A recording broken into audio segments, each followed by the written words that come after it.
Back everyone. So not only was I a terrible nemesis this morning when I slept through my alarm, but I also offered to Andy about 2 minutes ago to chair and then forgot and was sitting down there and wondering why nothing was happening.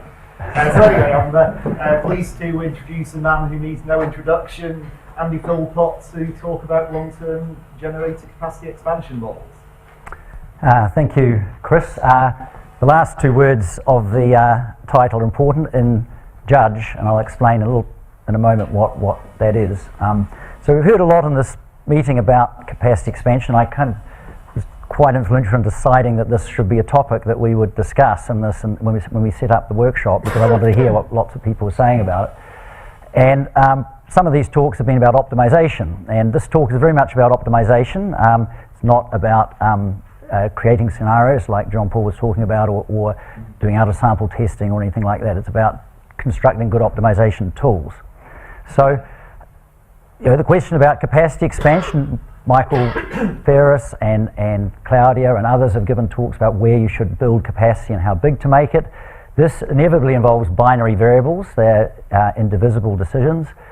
And also, Essigier gave a nice talk about multi-horizon scenario trees. You want to build in some optionality when you make these decisions, and you have a sort of feature where you make decisions over a much longer time horizon than you're operating, so you need to build in these multi-horizon effects. So the tool of choice in doing this is progressive hedging, and John Paul and Dave Woodruff have created some amazing tools at Sandia for taking any problem you might have, whether it happens to have integer variables or whether it's non-convex, or whatever, throw it into progressive hedging, give it a lot of computation and come up with solutions. And Essigier gave you some examples of how he did that with the Empire model, and it's very impressive. After quite a few hours of computation, you end up getting solutions that have very small bound gaps. So it's a very impressive tool. But my instincts are that there are, in capacity expansion, at least not generally, but in capacity expansion, there are more effective ways of solving these problems. And quite a few years ago, I had a student who developed such a tool with Kavi Singh, with Kevin Wood and myself. And this is a hammer that I've been trying to hammer in nails and all around the place, and without much success.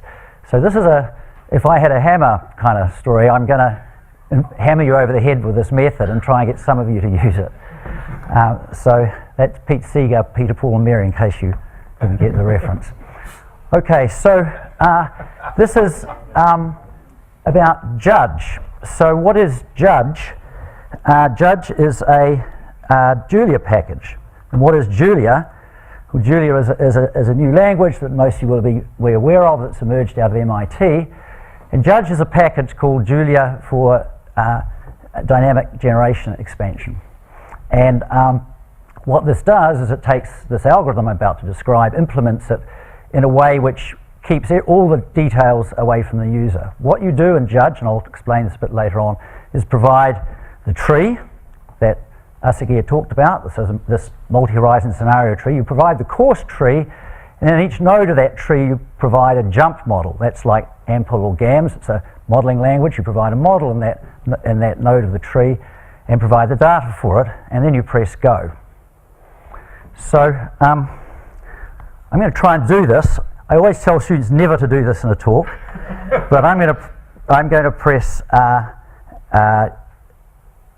go here on Emerald 5, and hopefully something will happen. So this Emerald 5 is constructing, has a subroutine that constructs a tree. You can read it in from data if you want to, and it has a jump model in it. Okay, so this is going away and building a model, and it's going to run this algorithm, and we'll come back later to see how it's got on. So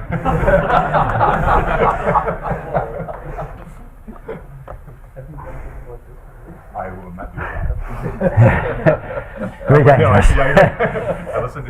Okay, so here's an outline of what I'm going to talk about. I'll just talk about the problem, and in very simple terms sort of explain how this algorithm works, then give you some mathematics for the general case, which is a bit like Afzal's talk, where I'll just gloss over very quickly the mathematics, show you a couple of examples and then come back to see how it's gone on the one example that I'm solving.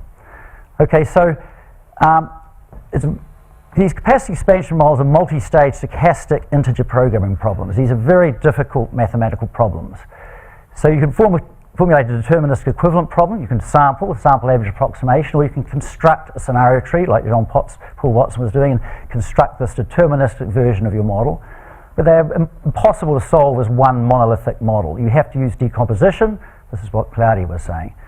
So there are different ways of decomposing these models, and the difficulty is they're not convex. So using something like Bender's decomposition, which is in SDDP, is something we're very, very happy with, is really not possible. Well, what's happened in the literature, there are kind of, I think, maybe three classes of methods. You can do stage-wise decomposition like SDDP, but you have to deal with the non-convexity in some way of the stage problems.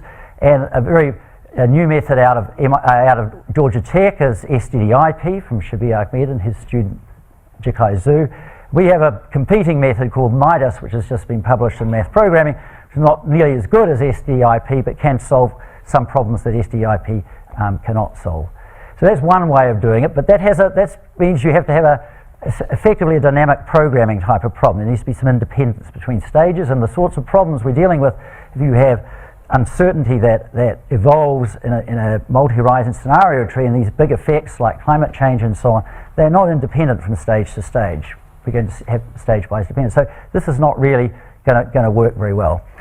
The other way is to do nodal decomposition. This goes back to Shmuel Oren and Adam Borenson, who developed a method where you sort of use a Lagrangian method and break everything down to nodes, and you have Lagrange multipliers linking those nodes in the scenario tree to previous nodes and children nodes, and try and coordinate like that. That is okay, but it produces quite weak relaxations in terms of the Lagrangian relaxation, and so it's not terribly effective. And Denchaver and Romesh wrote a paper that said, well, actually, if you want the strongest sort of relaxation, you do something based on scenario decomposition, which is the relaxation that's underlying progressive hedging, which John Paul didn't talk about, but mentioned due to Rockefeller and Wetz. And these go back to Rockefeller and Wetz and Carr and Schultz in the 90s. Okay, so as I said, progressive hedging is great. I'm a big fan of it. However, for multi-horizon scenario trees, I think we can do a bit better for that particular class of problems.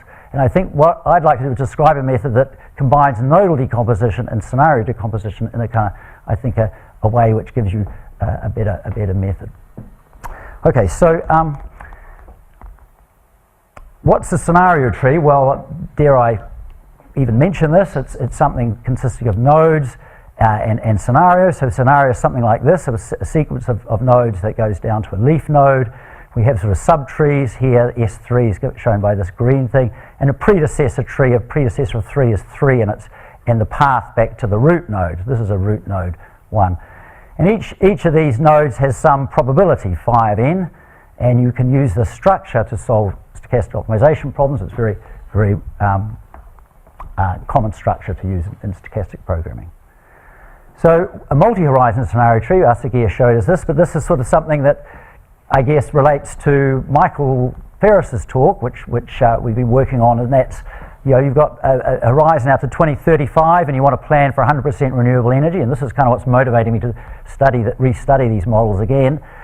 And you have different demand scenarios. I mean, maybe you have more electric vehicles or less electric vehicles, and you may want to delay decisions until you get more information further down the path to see whether you would actually build more plant here, and you might build more plant here, but here you might wait even until you get to this point to build more plant, and if you got to this scenario you would not, because it's low demand.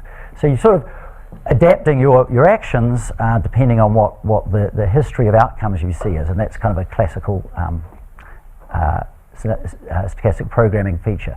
The key thing is that in the multi-scenario case, in each node, we're doing Michael's problem. We're saying, what capacity do we need to build in this node for this state of the world that operates in all those inflow scenarios and so on, but in this state of the world for these 5 years to get minimum cost in that particular environment. And so each of these nodes has one of Michael Ferris's problems sitting in it. Okay, so what's the algorithm? So here's a sort of simplification of what one does here. It's a knapsack problem, so I'm just going to make everything simple, and then I'll give you the general case. So suppose you have these random vectors v, which are values, okay, and a's, which are volumes, if you like, or weights, and you want to find a knapsack which has the maximum value and has weight satisfying a weight constraint. Okay, that's the kind of classical problem. So we're in this particular problem, we have a scenario tree where these weights and volumes of weights of the items, so weights and values, are random, and they get revealed as we go through the scenario tree. We know the whole tree, but we don't know which particular path we're going to follow. And we can start with a knapsack of some volume, and we can expand it once, so we can buy some extra volume in our knapsack. We want to minimize the cost of expanding the knapsack minus the value of the items expected value of the items we end up having in it. So here's like a scenario tree with 7 nodes. We're starting here with a knapsack with a given volume, say of 3 units. We can expand it once to make it 7, and we've got to decide, do we do it here, or do we wait and do it here, or wait till the very end and do it in these nodes, contingent on what happens when we realize the values of the items. So at each of these things is a little bit unrealistic. You know, we're not holding the items over. This is why it's multi-horizon. We're not taking the items, putting the knapsack, and keeping them over the whole horizon of the tree. We're just keeping them and earning some value in this particular node, then throwing them away and going again. That's the kind of structure.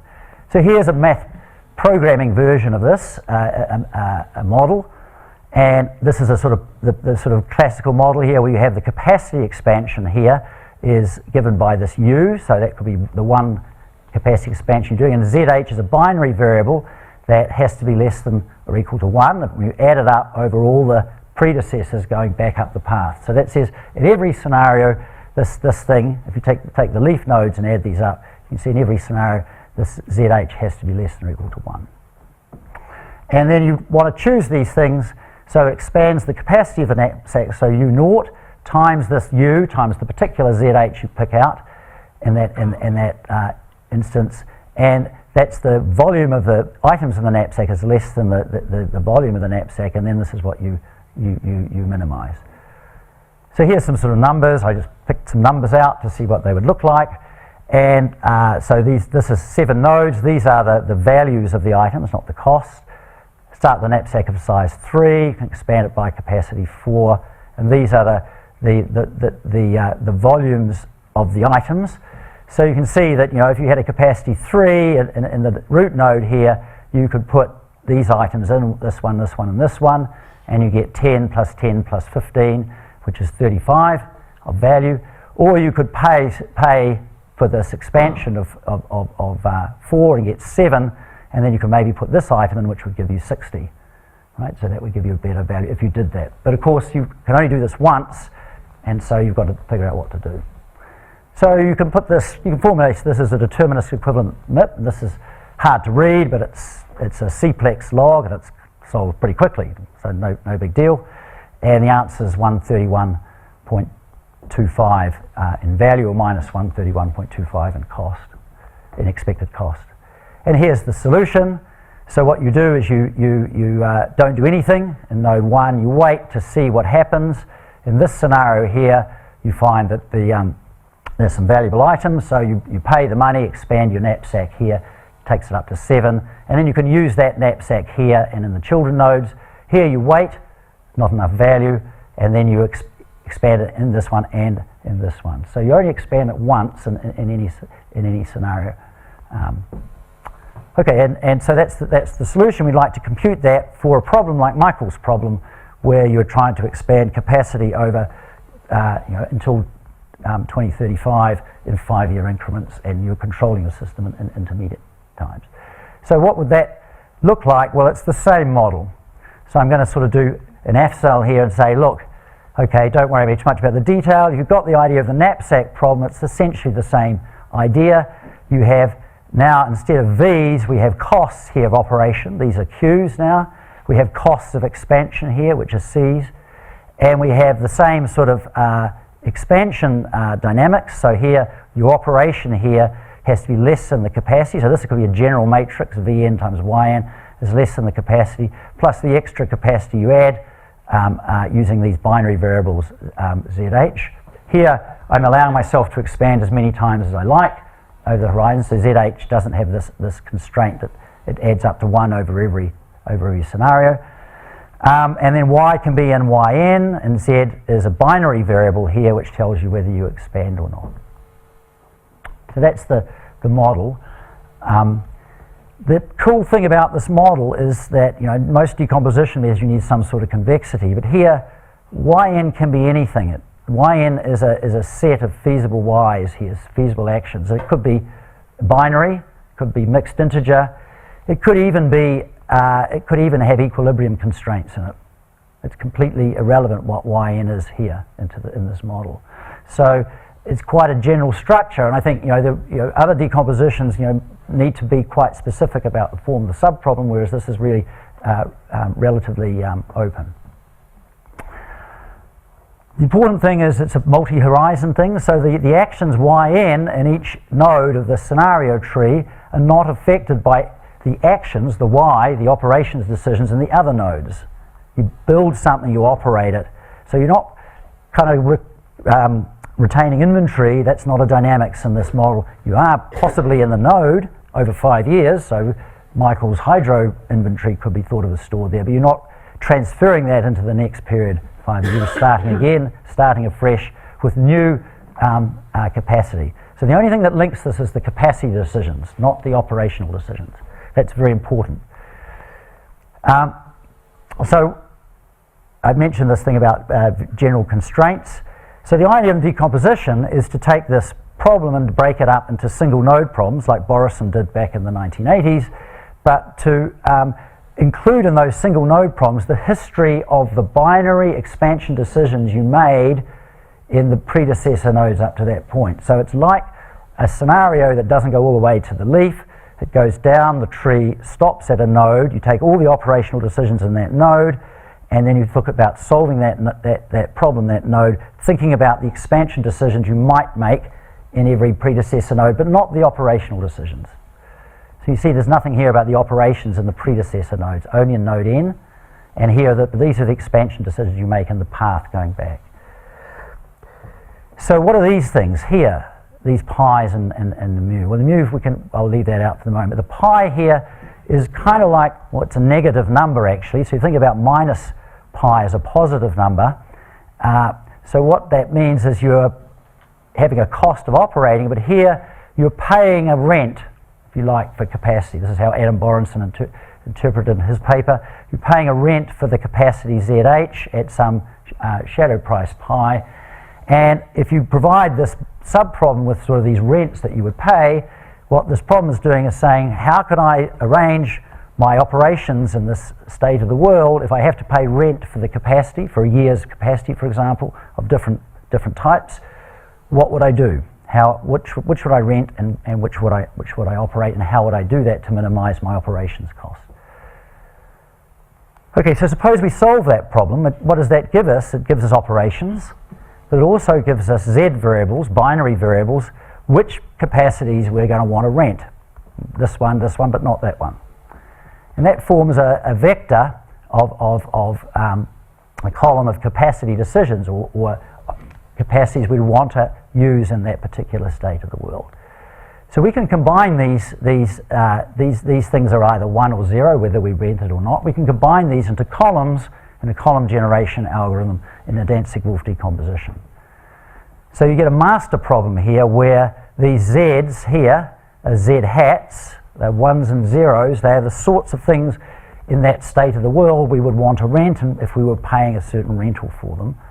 And we can combine them together with these 0, 1 variables to say what combination of things would we like to have if we were in this particular state of the world. So these are all the things that we've acquired or wanted to rent, and these are binary decisions. And this chooses, this Wn, they add up to 1 at each node. They choose one of those.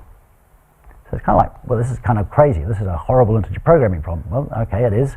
These are binary. You choose one of these things, and in fact, what you've got to do is that's going to be the one you settle on. But what you're trying to do is build capacity that makes that possible. So XH here are variables that are chosen here. They are the capacity decisions which cover those choices. So XH is now a capacity decision. So the master problem is choose these W's to figure out in each state of the world what I would want to rent. It's a random thing, so there's one for each node of the scenario tree. Once I have those W's, it's told me what I want to rent. Now come up with optimal capacity decisions in this big multi-stage scenario tree that cover those. In other words, that satisfy that requirement. So, and do that at least cost. And also, given I have done that, the ones I've selected, I've got to operate. So I've got to pay an expected cost of operating. So you look at this and think, well, that's made the problem even worse. There's huge numbers of these columns. If you've got binary variables, it's a mess. And so we can simplify it. So what I did with the knapsack was say we're only allowed to choose to expand that knapsack once, and we can do that for particular capital items. So we could say, I want to choose a combined cycle plant at this location, and I'm either going to build that once or not at all. I'm not going to build it once and then expand it again 10 years later. So if I did do that, it would be building another plant or, rather than expanding. So if this thing simplifies, before we had the sum here of all the ends in the predecessor, but now this is just a single node problem. So if you do one expansion per capital item, you get a single node problem. So look at this subproblem, and the master problem now simplifies to this. It looks very similar, but you actually have fewer constraints, and you get a structure that looks something like this for a 7-node problem. Okay, so let's sort of look at the structure.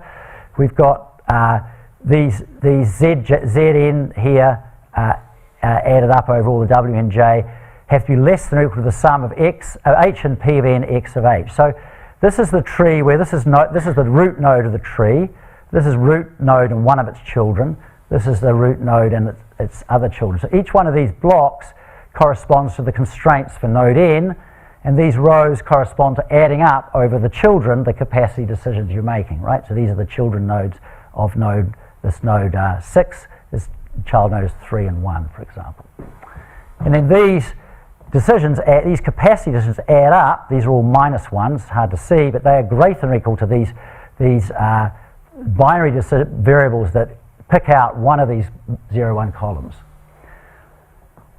Okay, so the algorithm goes like this. You start with imagine you had a matrix like this. You solve this problem as a LP relaxation. You get dual variables on these constraints. They turn out to be the pies, the rents that you actually end up charging people for the capacity. You solve each sub-problem in each node of the scenario tree, and then you take those solutions and construct columns in this big matrix, and you build that up over time. So here's the one for the knapsack problem, if you're kind of confused by that structure so it has the same sort of structure of 7 nodes. It's a 7-node problem, but the decisions, the Y decisions are sort of are very simple here, and these are actually these are the columns here corresponding to whether you expand the knapsack or not. And so these are the sort of that you can construct the full matrix with all the columns, and you can solve this problem to get the optimum solution. Turns out this matrix here is totally unimodular, this particular one. Surprising, but in fact you can get an optimal solution to that which has 0, 1 variables by solving the relaxation. Okay, so turns out that the one we are trying to solve is a mixed integer program. This is the full problem, master problem, also tends to have naturally integer solutions, and that's an important feature. Okay, so suppose we solve this thing iteratively. We can use the theory of Dantzig-Wolfe decomposition, the particular structure, to get bounds on the optimum solution value. So as we go through this, we get an optimum plan.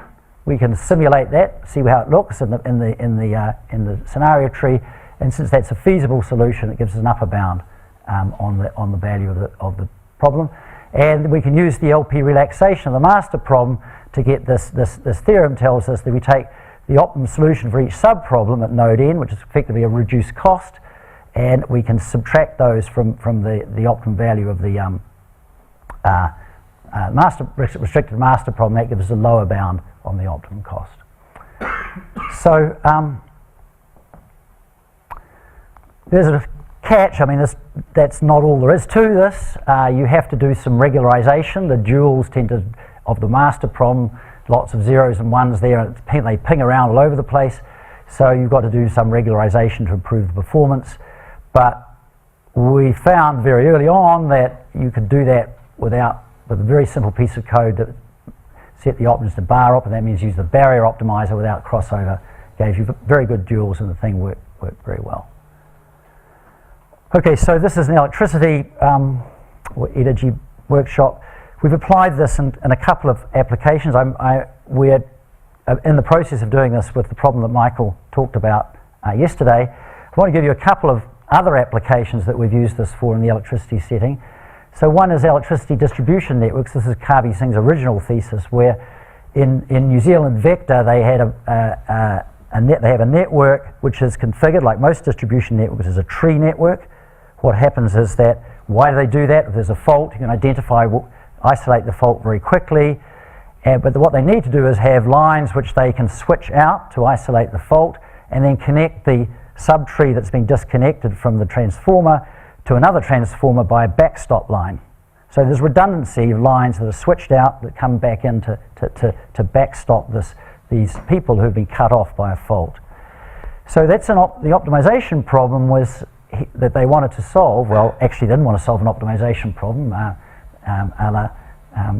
Duncan's talk, we decided to solve an optimization problem, and the problem we said they should solve was this: can you build a tree and put redundant lines in it at least capital cost, so that whatever fault you have, n-1, you have a backstop you can switch in and reconnect the cut-off customers straight away. So that means the sub-problems are finding an optimal tree to reconnect the customers, right? That's kind of how you would want to do that. And so you try to put capacity on all the lines, and there are like 180 of these, and then you want to find a tree for every broken line that will work for that problem. So that sub-problem is a binary MIP. It's a difficult problem. It's not a spanning tree problem. It's a much more difficult problem than that. So we had all these sub-problems that were also MIPs, and so just to cut a long story short, we did this, and these are the sort of results that we did on different models. So, you know, we tried this is sort of garden C-plex on this model with no strengthening, and as we started strengthening the problem by adding cutting planes and doing all the tricks and so on, we managed to get it to solve for 8 fault scenarios here. That was in quite a while ago, but it ran out of steam very quickly. All these couldn't solve within 2 hours. And these are the sort of solution times we got. This one was about, I'm not sure how many hours that is, but it got to solve for the 179 fault case, which is what they wanted. So this was very, very powerful. This is the blue one is the one with the using this bar opt and crossover. It strengthens sub-problems and so on. So there's quite a lot of background work that went into that. Okay, the second thing is something that Michael has also worked on is transmission switching. So I did this work with a Danish student. He was interested in transmission switching to save costs. So the question is, how do you build a network so that if you're going to use transmission switching to reduce operational costs, you get the cheapest thing? So this is the model we built. The first stage invested in transmission switches on lines, and the second stage switches to decrease costs in each scenario, which came from different wind outcomes. And got the same sort of results. However, in this case, we had to do what's called branch and price. We didn't get a naturally integer solution at the end of the process, and we had to apply some technique of Matthew Galati to make this work. Okay, so the most recent thing is JuDGE. So I have had some very good students recently at Auckland who are now in Europe and the US One of them wrote a program called stdp.jl, which is the STDP code, which is becoming very popular. That's a Julia code. And another one, Regan Balkian, wrote this thing called JuDGE, which does this algorithm in the way that I described. So it's a Julia package. You just input the stage problem, the scenario tree into it, press go like I did, and it sets up the problem and solves it using decomposition. And Julia is very easily parallelized, so I think there's an opportunity to make this much faster. I'm doing it on my laptop. And this is kind of an example of how you'd set it up for the knapsack problem. Only one investment possible. Number of items is 5 in the knapsack. There's a scenario tree with degree 2 and depth 3 that would just automatically create a scenario tree. You have the structure which you then populate with data. That's for the stage problem. Build the tree. So there's routines for building the tree of any depth and degree. And you can put a tree in a course of your own device if you want to. And this is populating the data before you do the command that I told you. It's very quick and easy to do this. Okay, so Emerald is this model that Michael talked about, and if you're doing this, hopefully that's the picture I'm going to show you. So let's see what happens.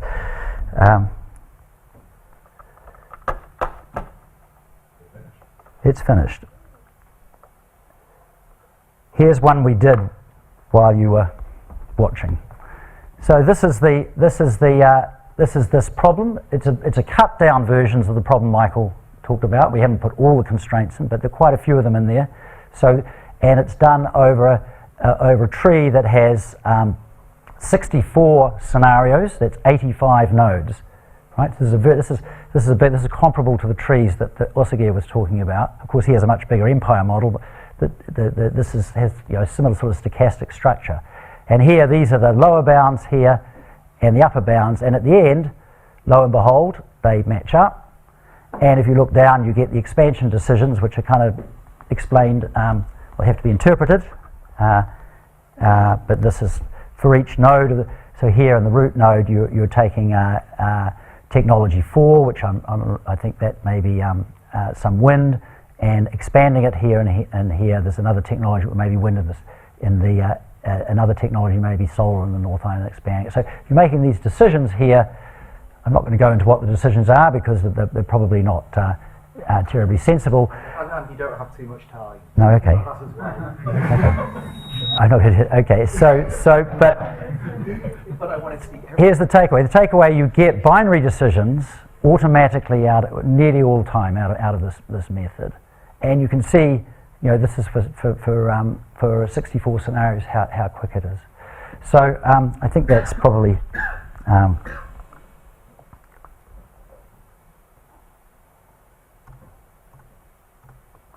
I'll leave this up. The conclusions I think are pretty obvious, but the last thing is Tony Downward, who's still working on this package, is going to release it for free on GitHub, so people, if they want to use it, can do it. I'd be very interested to see how it compares with other tools for solving these problems. Thank you.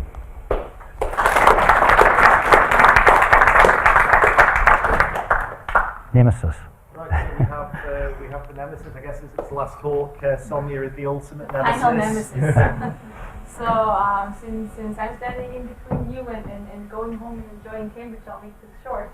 Annie, thank you so much for the talk. It was great. Actually, reading the paper, my head was starting to spill some fumes to try and understand all the math, and you've done a wonderful job of explaining everything.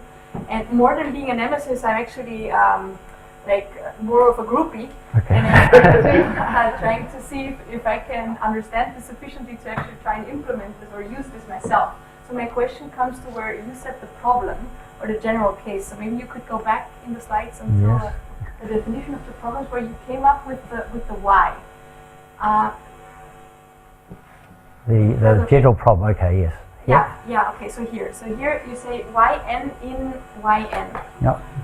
This is kind of where my question goes to. So if I understand correctly, then in order for all of this column generation business to work, you need there not to be any dependency of the decisions.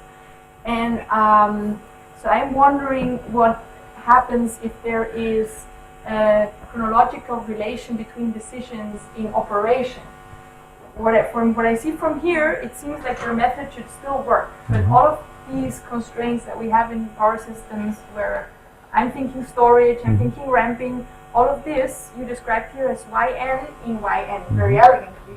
But I wouldn't know how to code this from what you're saying there. So my question is, how do I code a model where I actually have an OPF, for example, with so chronological constraints? That's a good question. So the OPF, everything, as you quite rightly observe, is in there, right, and here. So what you do in JuDGE is you write a jump model. You know about jump? No. So jump is like AMPL. Okay, jump is the Julia version modeling language for AMPL. So it's quite possible to write a package in GAMS that would do the same thing as this, but it wouldn't be as fast. So Julia is very, very fast. That's the advantage. So if you can write an AMPL model for what you're doing, and it has time dependence, over weeks and so on, but if it's something that happens in a year. So what we're doing with Michael's model he talked about yesterday with the gemstone thing, what we're doing is taking the hydro and saying this is operating over 5 years. So we're doing putting the representative days in there, scenarios. It can be a two-stage model. That's the key thing. It's a two-stage. All of these problems are kind of two-stage. You see the X or the Z here is this is the sub-problem. The Z is a first stage decision, what you kind of want to rent, and then you're doing all the operations in that 5-year period. So that's why you could do, if it was an MPEG, like you were talking about, you could make an MPEG, as long as you have a code that can get an optimal solution to that MPEG, then you fit it into this framework and put it into you could do that, if you could do that in JUMP, then you could do it in the system. Okay, so that's kind of, within the Julia framework, you go and call some other software that solves this additional problem that would give you the OPF? Is that what you're saying? The software. So this is using Garobi to solve the sub problems, right? So So I was thinking like one of your So an OPF, if you would link into other software. So if you so you have to install the other software, right? So if you're using Mosaic or something like that, then you'd or a conic problem, you'd have to kind of install that software and then call that as part of the sub-problem. Okay, but you have to be able to solve, all it does, it goes away, calls that, solves that, and comes back with the plan, right? Okay. Kind of like in MATLAB when you make calls to different software. Yeah. So if anyone's wondering why I was on my phone, I was trying to look up ancient Greek references to groupies. I found one called Faustina. Well, there you go. This would also imply that Faust is very inherently Austrian. This would imply that Andy is a gladiator. Oh, maybe. Anyway, on that note, Jean-Paul. Actually, I'll ask questions. I think I asked this of all algorithms. So every algorithm has its Achilles heel. Progressive hedging, it's the row values, vendors, master bloating with usability cuts. Any experience, or you would be willing to share on the Achilles heel of this? Yeah. Yeah. I mean, I have. Yeah. So for example, there are two. One is. So far, we've got natural integer solutions coming out of the master problem. If you get one of these examples we didn't, then you have to do branch and price. If that turned into a major drama, it would kill it. So that's the kind of the key thing. It's capacity expansion that does it. So why does capacity expansion give you that? Well, it's a covering problem. You're actually expanding capacity, and if you are contracting capacity or retiring capacity, then it gets a bit more difficult. Or if you're doing unit commitment, you could do that in this setting, but that's kind of, the equality constraints, right? So equality constraints where you're not covering tend to give you fractions. So that's one of the main Achilles heel of this, I think. Any further questions? Andy, this is Vitor. So just to understand a little bit better, when we're talking about operation nodes and strategic decisions, you could actually cope with storage reservoirs by just increasing the number of periods that you take into account in each. They can even overlap between them. Is that correct? Because you're not really worried about the operational decisions, you're more worried about the strategic ones. Yes. So they might overlap the operation nodes from one node to the next one if you have, for instance, every year's decision in terms of strategic, and then 5 years in your operational. Yes. Is that what happens? Well, I mean, the assumption is in the operations is kind of the world ends after 5 years, even though so what you have to do in your reservoir operations is think about a steady state operation. So I'm not sure how that would work with Brazil, but in New Zealand, what we do is ensure that we leave the reservoirs in a reasonable, at the same state as we started them. So they're using these kind of W variables that Michael was talking about in reservoir optimization. Or you could do something that Richard was talking about with a Markov decision process. You have a Markov decision process that kind of cycles. So it cycles around different states. If you're thinking about wind or thinking of even hydro, you could think about it in that way. But in Brazil, if your reservoir levels have to span 10 years, then I think that might be problematic for this, if that's what you're driving at. Yeah. How would you validate this, the output through simulations? So the answer here is, the most important answer is investment. Mm-hmm. And then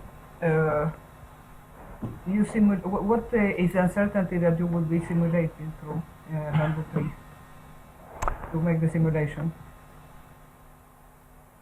That's a good question. I mean, the question is what's the source of the uncertainty, and how do you actually model that? So that comes back to, if you're doing these big strategic problems over many years, how do you decide what the outcomes should be? In terms of electric vehicle penetration, CO2, all of that stuff. It's kind of, so this is not so much validating that. It's getting to the heart of doing something that doesn't pick one scenario. And I mean a scenario not in John Paul's sense, but one scenario in the sense of big CO2 reductions, or one scenario and lots of government intervention. Those sorts of scenarios are things you're trying to hedge against in this investment. Since you don't have multipliers because you have 0, 1 variables, then or maybe your mu's or your pi's could be used as some dual way of evaluating, of assessing because you are doing a discretization, and you are representing the future according to this tree, and then ideally you will want to assess your decisions on different trees or different. Yeah, I mean, I think that's a reasonable thing.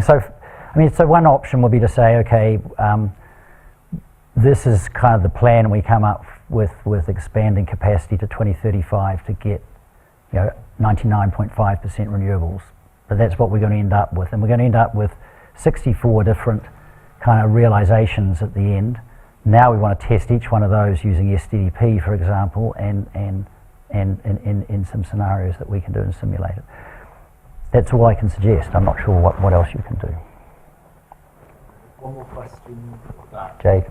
And so one of the issues with capacity expansion in particular is that some technologies take 2 years to build, some technologies take 10 or 15 years to build. So I wonder, theoretically and computationally, is that type of difference able to be implemented? Yeah, well, as Asigia said, that makes a difference, right, to the outcomes you get from the models, whether you have a delay in these things. But I don't see why you couldn't incorporate that into the tree structure that we have. It would just change it slightly. Yeah. Do you think there's a problem? Well, it depends on how the code is implemented, right? In terms of how easy it is to. Oh, I see. In terms of yeah, I would be a bit concerned about trying to do that in the current. I think you could probably squeeze it into the current JuDGE code with a bit of imagination, but I think it might take a bit of that. It wouldn't be automatic, right? There's no automatic way of doing that in the code. It assumes you decide and build in the particular node you're in. Yeah. Okay, so should we thank Andy again? Thank you, Andy.